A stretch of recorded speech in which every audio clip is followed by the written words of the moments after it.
بسم اللہ الرحمن الرحیم۔ السلام علیکم ورحمۃ اللہ وبرکاتہ۔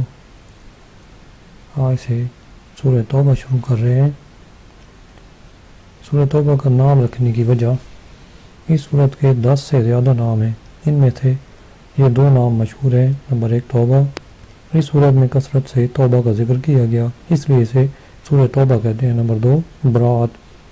یہاں اس کا معنی بری الذمہ ہونا ہے، اور اس کی پہلی آیت میں کفار سے براءت کا اعلان کیا گیا ہے، اس مناسبت سے اسے سورہ براءت کہتے ہیں۔ اس سورت کے شروع میں بسم اللہ نہیں لکھی گئی، اس کی اصل وجہ یہ ہے کہ حضرت جبرائیل علیہ السلام اس سورت کے ساتھ بسم اللہ لے کر نازل ہی نہیں ہوئے تھے، اور نبی کریم صلی اللہ علیہ وسلم نے بسم اللہ لکھنے کا حکم نہیں فرمایا۔ حضرت علی رضی اللہ عنہ سے مروی ہے کہ بسم اللہ امان ہے، اور سورہ توبہ تلوار کے ساتھ امن اٹھا دینے کے لیے نازل ہوئی ہے۔ صحیح بخاری میں حضرت برا رضی اللہ عنہ سے روایت ہے، قرآن کریم کی صورتوں میں سب سے آخری صورت سورہ توبہ نازل ہوئی۔ سورہ توبہ کے فضائل، حضرت علی رضی اللہ عنہ سے روایت ہے، نبی کریم صلی اللہ علیہ وسلم نے ارشاد فرمایا، منافق سورہ ہود، سورہ براءت، سورہ یاسین، سورہ دخان اور سورہ نبا کو یاد نہیں کر سکتا۔ حضرت جابر بن عبداللہ رضی اللہ عنہ فرماتے ہیں کہ جب سورہ براءت نازل ہوئی تو حضور پر نور صلی اللہ علیہ وسلم نے ارشاد فرمایا، میں لوگوں کی خاطرداری کے لیے بھیجا گیا ہوں۔ حضرت عطیہ حمدانی رضی اللہ عنہ فرماتے ہیں، حضرت عمر فاروق رضی اللہ عنہ نے لکھا، تم خود سورہ براءت سیکھو اور اپنی عورتوں کو سورہ نور سکھاؤ۔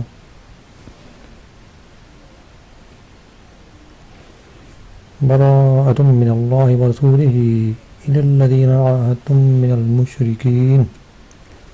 ترجمہ یہ اللہ اور اس کے رسول کی طرف سے ان مشرکوں کی طرف اعلان براءت ہے جن سے تمہارا معاہدہ تھا۔ مشرکین عرب اور مسلمانوں کے درمیان عہد تھا، ان میں سے چند کے سوا سب نے عہد شکنی کی، تو ان عہد شکنوں کا عہد ساقط کر دیا گیا اور حکم دیا گیا کہ 4 مہینے وہ امن کے ساتھ جہاں چاہیں گزاریں، ان سے کوئی تعرض نہ کیا جائے گا۔ اس عرصہ میں انہیں موقع ہے کہ خوب سوچ سمجھ لیں کہ ان کے لیے کیا بہتر ہے، اور اپنی احتیاطیں کر لیں اور جان لیں اس مدت کے بعد اسلام منظور کرنا ہوگا یا قتل۔ یہ صورت 9 ہجری میں فتح مکہ سے 1 سال بعد نازل ہوئی۔ نبی کریم صلی اللہ علیہ وسلم نے اس سال حضرت ابوبکر صدیق رضی اللہ عنہ کو امیر حج مقرر فرمایا تھا، اور ان کے بعد حضرت علی رضی اللہ عنہ کو حاجیوں کے مجمع میں یہ صورت سنانے کے لیے بھیجا۔ چنانچہ حضرت علی رضی اللہ عنہ نے 10 ذی الحجہ کو جمرہ عقبہ کے پاس کھڑے ہو کر ندا کی، یا ایھا الناس، یعنی اے لوگو، میں تمہاری طرف رسول کریم صلی اللہ علیہ وسلم کا بھیجا ہوا آیا ہوں۔ لوگوں نے کہا، آپ کیا پیغام لائے ہیں؟ تو آپ نے 30 یا 40 آیتیں اس صورت مبارکہ کی تلاوت فرمائی، پھر فرمایا، میں 4 حکم لایا ہوں۔ نمبر 1، اس سال کے بعد کوئی مشرک کعبہ معظمہ کے پاس نہ آئے۔ نمبر 2، کوئی شخص برہنہ ہو کر کعبہ معظمہ کا طواف نہ کرے۔ نمبر 3، جنت میں مومن کے سوا کوئی داخل نہ ہوگا۔ نمبر 4، جس کا رسول کریم صلی اللہ علیہ وسلم کے ساتھ عہد ہے وہ عہد اپنی مدت تک رہے گا، اور جس کی مدت معین نہیں ہے اس کی میعاد 4 ماہ پر تمام ہو جائے گی۔ مشرکین نے یہ سن کر کہا، اے علی رضی اللہ عنہ، اپنے ججا کے فرزند یعنی نبی کریم صلی اللہ علیہ وسلم کو خبر دے دیجیے کہ ہم نے عہد پس پشت پھینک دیا، ہمارے ان کے درمیان نیزہ بازی اور تیغ زنی کے سوا کوئی عہد نہیں ہے۔ اس واقعہ میں حضرت صدیق اکبر رضی اللہ عنہ کی خلافت کی طرف ایک لطیف اشارہ ہے کہ حضور پر نور صلی اللہ علیہ وسلم نے حضرت ابوبکر صدیق رضی اللہ عنہ کو تو امیر حج بنایا، اور حضرت علی رضی اللہ عنہ کو ان کے پیچھے سورہ براءت پڑھنے کے لیے بھیجا، تو حضرت ابوبکر صدیق امام ہوئے اور حضرت علی رضی اللہ عنہ مقتدی۔ اسے حضرت ابوبکر صدیق کی تقدیم حضرت علی المرتضیٰ رضی اللہ عنہ پر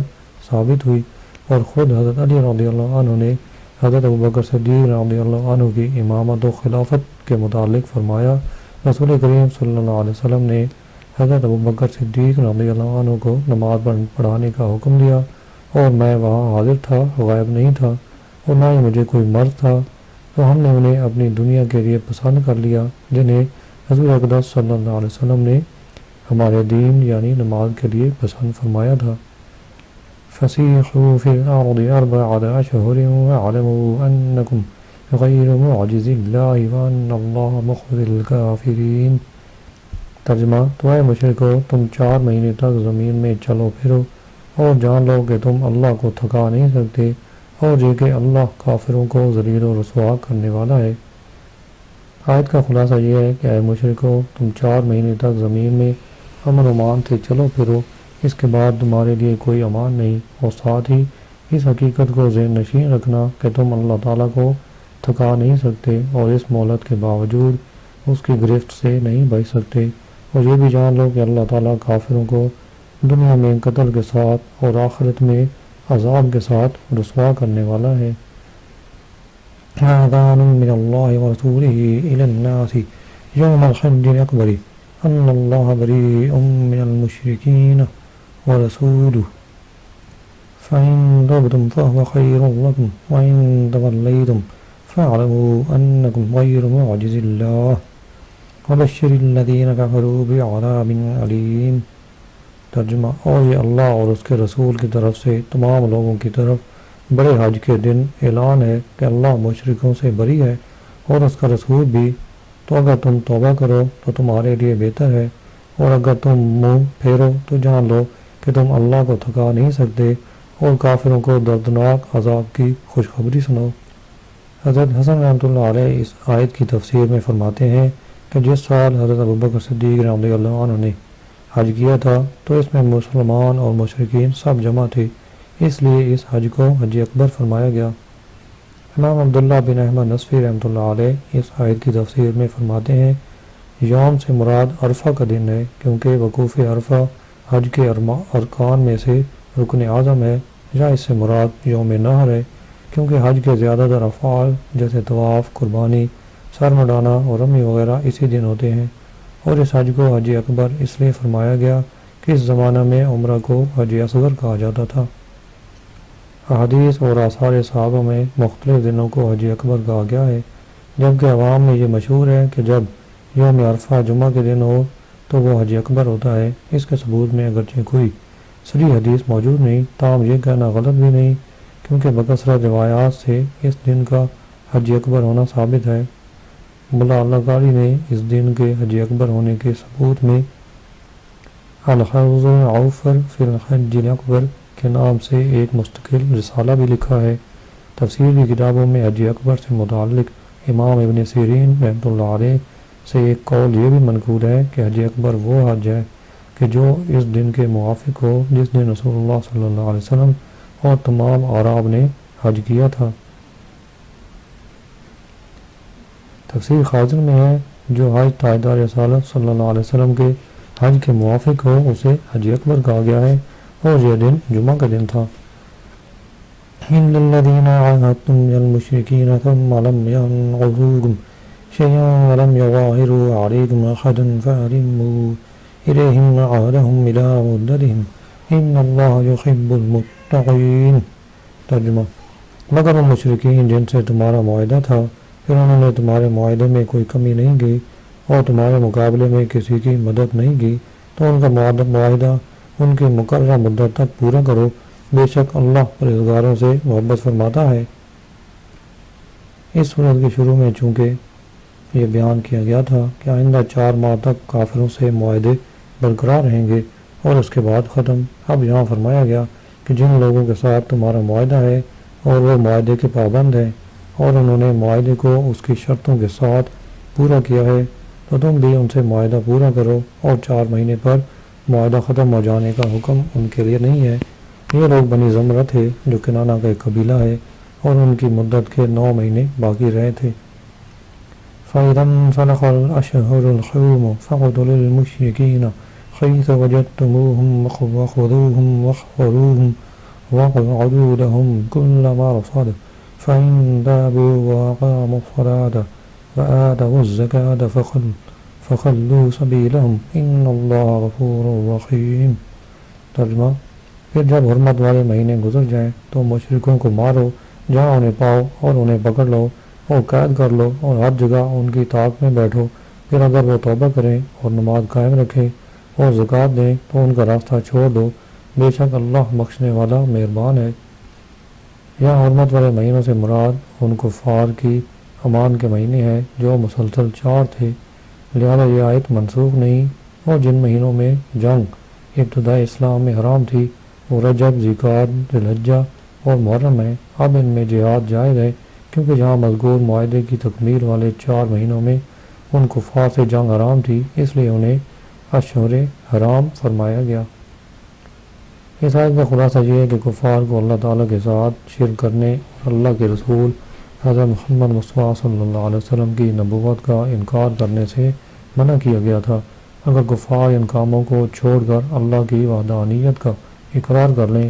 بتوں کی پوجا چھوڑ کر اخلاص کے ساتھ اللہ کی عبادت کریں، نبی کریم صلی اللہ علیہ وسلم کی نبوت کا اقرار کر لیں، نماز قائم کرنے اور زکوٰۃ ادا کرنے کی فرضیت کو مان لیں، تو ان کا راستہ چھوڑ دو اور ان کی جان و مال کے در پہ نہ ہو۔ جو بندہ توبہ کرتا ہے گزشتہ گناہوں کو چھوڑ کر اللہ کی اطاعت میں لگ جاتا ہے تو اللہ اس کی توبہ قبول فرماتا اور اس کے گناہ چھپا دیتا ہے۔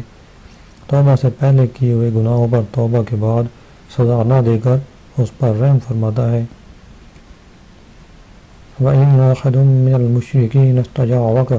فَأَجِرْهُ حَتَّى يَسْمَعَ كَلَامَ اللَّهِ ثُمَّ أَبْلِغْهُ مَأْمَنَهُ ذَلِكَ بِأَنَّهُمْ قَوْمٌ لَّا يَعْلَمُونَ۔ ترجمہ: اور اگر کوئی مشرک تم سے پناہ مانگے تو اسے پناہ دو حتیٰ کہ وہ اللہ کا کلام سنے، پھر اسے اس کی امن کی جگہ پہنچا دو، یہ اس لیے کہ وہ نادان لوگ ہیں۔ اس آیت کا خلاصہ یہ ہے کہ حبیب صلی اللہ علیہ وسلم اگر کوئی مشرک مہلت کے مہینے گزرنے کے بعد آپ سے پناہ مانگے تاکہ آپ سے توحید کے مسائل اور قرآن پاک سنے جس کی آپ دعوت دیتے ہیں، تو اسے پناہ دے دیں حتیٰ کہ وہ اللہ کا کلام سنے اور اسے معلوم ہو جائے کہ ایمان قبول کرنے کی صورت میں اسے کیا ثواب ملے گا اور کفر پر قائم رہنے کی وجہ سے اس پر کیا عذاب ہوگا، اور اگر ایمان نہ لائے تو پھر اسے اس کی امن کی جگہ پہنچا دیں، یہ اس لیے کہ وہ ابھی اللہ کے دین اسلام اور اس کی حقیقت کو جانتے نہیں، تو انہیں امن دینا عین حکمت ہے تاکہ اللہ کا کلام سنے اور سمجھے۔ اس آیت سے 5 مسئلے معلوم ہوئے۔ نمبر 1، جس کافر کو امان دی گئی وہ ذمہ کافر کی طرح دارالاسلام میں محفوظ ہے کہ نہ اسے قتل کیا جائے گا اور نہ اس کا مال چھینا جائے گا۔ نمبر 2، جس کافر کو امان دی گئی اسے ہمیشہ دارالاسلام میں رہنے کی اجازت نہیں۔ نمبر 3، اگر وہ مومن یا ذمہ نہ بنے تو امن کی مدت گزر جانے کے بعد اسے سلامتی کے ساتھ دارالاسلام سے نکال دیا جائے۔ نمبر 4، جس کافر کو امان دی گئی اسے اسلام کی تبلیغ کی جائے، شاید وہ ایمان لے آئے۔ نمبر 5، اسی آیت سے ایک بات یہ سمجھ آتی ہے کہ کفار کے لیے تبلیغ دین کے زیادہ سے زیادہ مواقع مہیا کرنے چاہیے کہ وہ اسلام کو سنیں، دیکھیں اور سمجھیں۔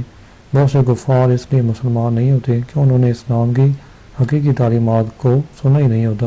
اور جب کبھی ان کو کہیں کچھ سننے کا موقع ملتا ہے تو وہ فوراً اسلام قبول کر لیتے ہیں۔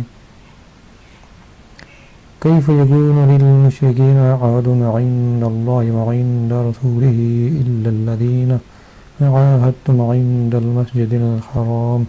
فما استقاموا لكم فاستقيموا لهم إن الله يحب المتقين۔ ترجمہ: اللہ اور اس کے رسول کے پاس مشرکوں کے لیے کوئی عہد کیسے ہوگا سوائے ان لوگوں کے جن سے تم نے مسجد حرام کے نزدیک معاہدہ کیا، تو جب تک وہ تمہارے لیے عہد پر قائم رہیں تو تم ان کے لیے قائم رہو، بے شک اللہ پرہیزگاروں سے محبت فرماتا ہے۔ اس آیت کا خلاصہ یہ ہے کہ مشرکوں کے لیے اللہ اور اس کے رسول صلی اللہ علیہ وسلم کے پاس کوئی عہد نہیں ہے، کیونکہ وہ اللہ اور اس کے رسول کے ساتھ کفر اور عہد شکنی کیا کرتے ہیں۔ البتہ بنی کنانہ اور بنی زمرہ وغیرہ جن لوگوں سے تم نے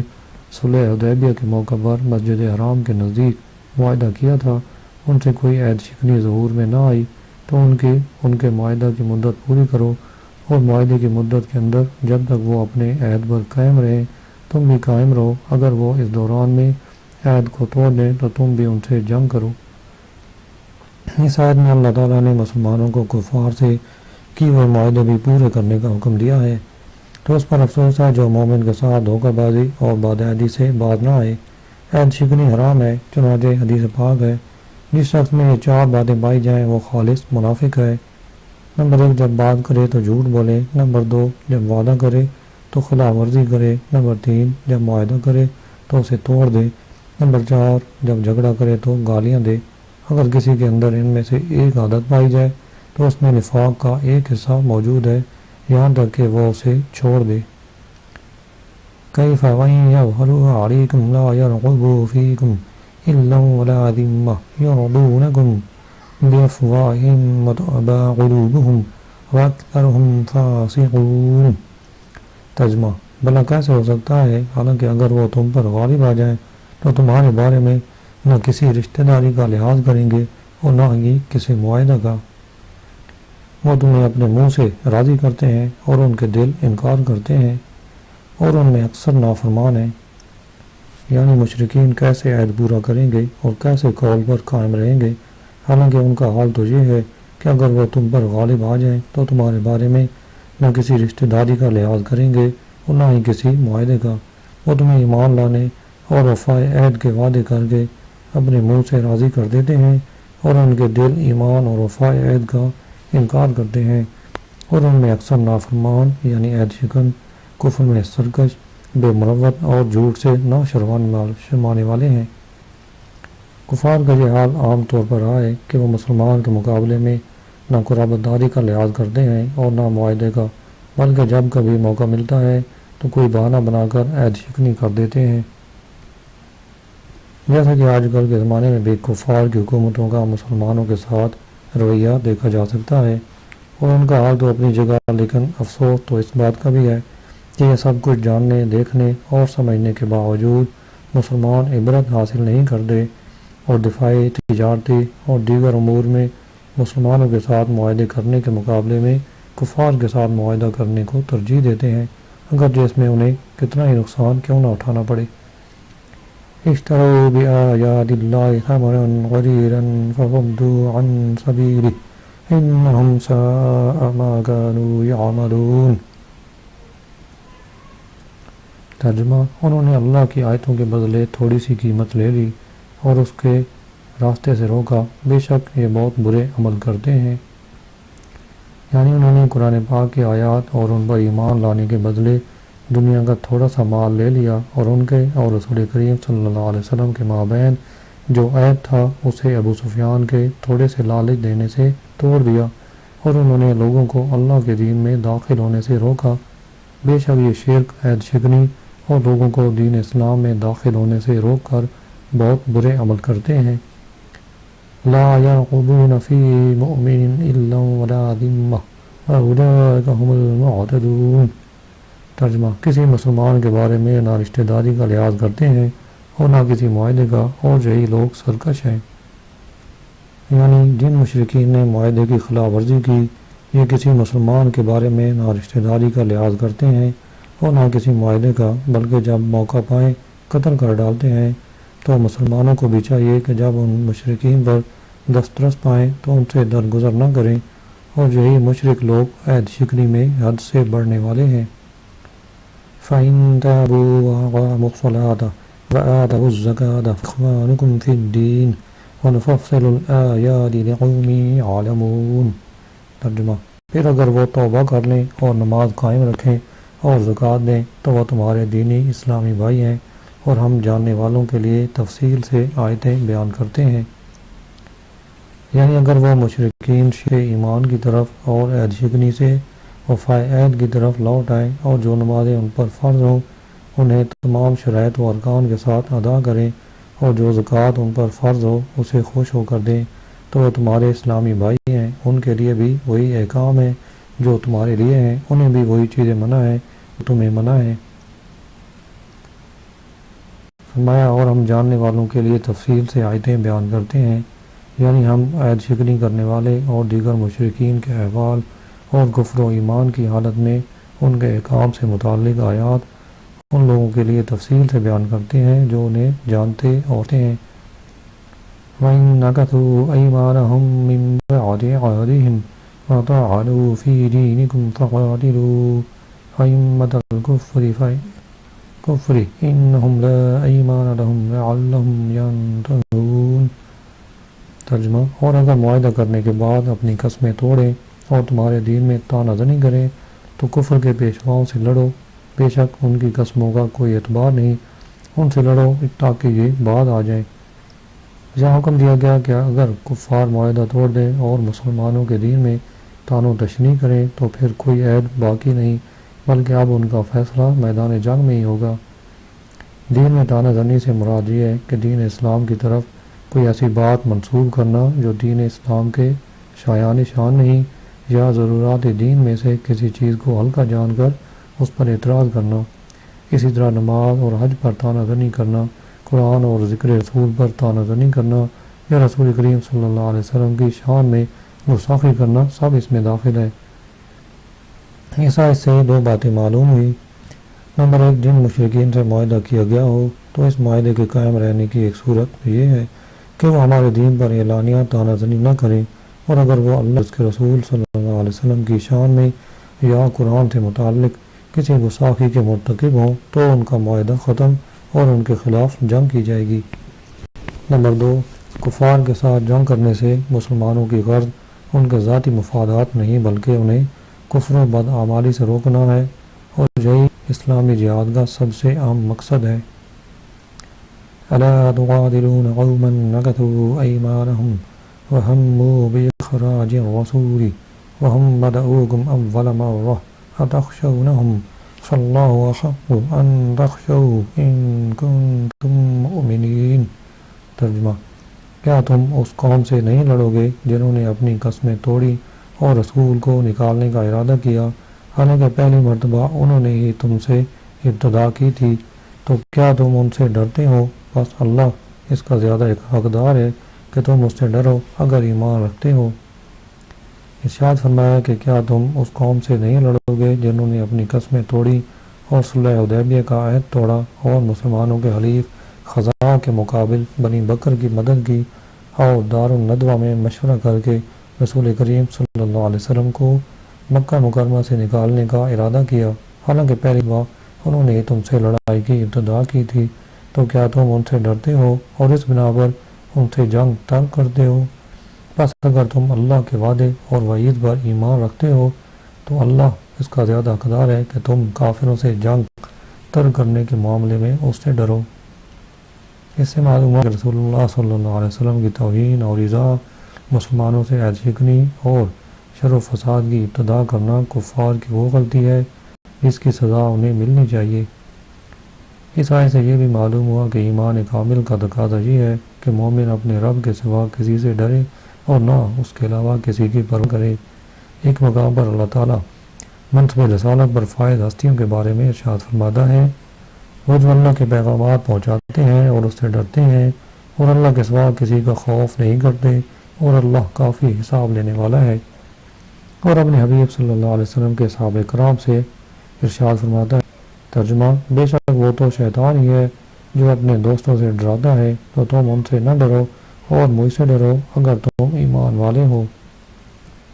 قاتلوہم یعذبہم اللہ بأیدیکم ویخزیہم وینصرکم علیہم ویشفی صدور قوم مؤمنین۔ ترجمہ، تم ان سے لڑو، اللہ تمہارے ہاتھوں سے انہیں عذاب دے گا اور انہیں ذلیل و رسوا کرے گا اور ان کے خلاف تمہاری مدد فرمائے گا اور ایمان والوں کے دلوں کو ٹھنڈا کر دے گا۔ ارشاد فرمایا کہ تم ان سے لڑو، اللہ کا وعدہ ہے کہ وہ تمہارے ہاتھوں سے قریہ انہیں عذاب دے گا اور انہیں قید میں مبتلا کر کے ذلیل و رسوا کرے گا اور ان کے خلاف تمہاری مدد فرمائے گا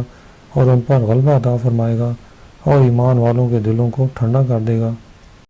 تاریخ شاہد ہے کہ اللہ تعالیٰ نے یہ سارے وعدے پورے فرمائے اور تاجدار رسالت صلی اللہ علیہ وسلم کی ساری خبریں سچ ثابت ہوئیں اور آپ صلی اللہ علیہ وسلم کی نبوت کا ثبوت واضح تر ہو گیا۔ اس آیت سے معلوم ہوا کہ کفار سے اپنا بدلہ لینا جس سے مسلمانوں کے دلوں کا رنج نکلے جائز ہے، بلکہ بعض اوقات بدلہ لینا ضروری ہے مگر ظلم و زیادتی نہ ہو۔